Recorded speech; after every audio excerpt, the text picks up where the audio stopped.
लाई चाहिँ नमस्कार। म चाहिँ यहाँ टायर रिसेलिङको मिस्त्री। मेरो काम भनेको यस्तो गोटी नभएको टायरलाई यसरी गोटी हाल्ने काम हो। यो चाहिँ टायर रिसेलिङको काम हो। कतिजनालाई थाहा पनि नहुन सक्छ। नमस्कार, टुपी उठाएर। मेरो नाम गोविन्द। म टायर मिस्त्री काठमाडौँबाट।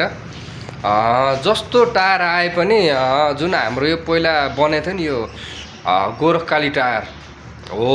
गोरखकाली जस्तो टायर टिकाउ र रिसोलिङ पनि हुने राम्रोसँगले 5 चोटिसम्म टायर रिसोलिङ भएको मैले गरेको छु त्यो टायर होइन।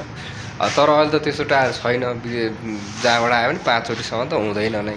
तर त्यो टायर हुन्थ्यो कि गोरखकाली टायरमा यस्तो राम्रो थियो कि हाम्रै देशमा बनेको टायर। के गर्नु, अब सबैजनाले कम्पनी बेचेर खायो भन्छ, कसैले के भन्छ, कसैले बन्द गर्यो भन्छ।